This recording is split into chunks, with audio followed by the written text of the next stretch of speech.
Confidence is something we all strive for, but often misunderstand. We think we need it before taking action. But what if the key is to act first, even when we don't feel ready? What if confidence is something we build as we go, not something we wait for? To help us break through the myths of confidence, we have Lisa Bilyeu, entrepreneur, best-selling author, and co-founder of Impact Theory.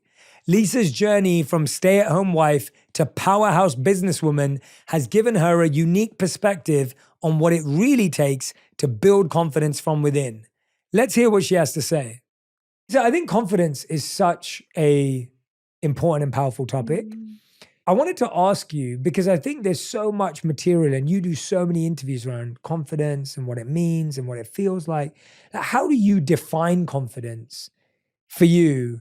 And what does it mean to you? And what is something that people can think of? Because I think everyone has a different view of the word confidence. Yeah, I think most people actually have the misinterpretation of what confidence actually is.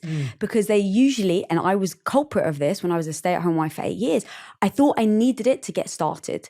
And I thought I needed the confidence to live out my dreams, to actually go towards my goals. And I was waiting to have the confidence. And that, I think, is a complete misconception, is what actually is holding so many of us back from trying anything.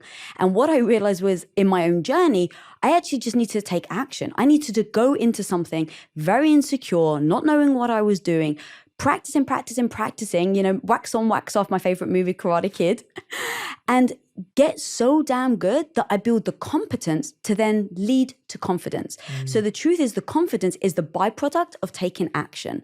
And a lot of us don't think of it like that. We think it's going to be the magic bullet that's going to get us to actually take that action at the beginning. And so that's where I actually reshaped and how I rethought of the word confidence. And then also for me, confidence is like a muscle. If you don't keep practicing it, you won't actually get strong at it. And if you stop practicing, you will get weaker. Yes. And just like when you go to the gym, you may practice like your biceps or your legs. It's a different mechanism to practice working your calves than practicing your bicep. So that is what confidence is. It's not like you get confidence in one area and you're good to go. Yeah. It's like you get confidence maybe in being in front of the camera. But being in front of the camera, as you know, Jay, is very different than being on stage.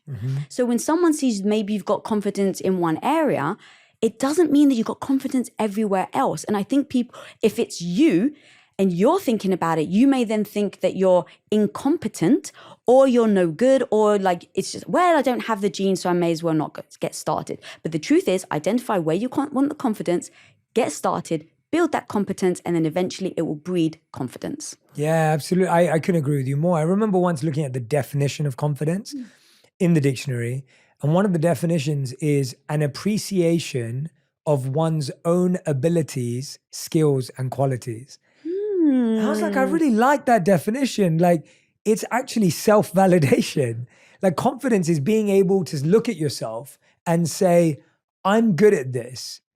I'm actually a kind person. I'm a thoughtful person. I am a good public speaker. I am a best-selling author, whatever it may be, and you're almost validating a skill, quality, or attribute you have by yourself.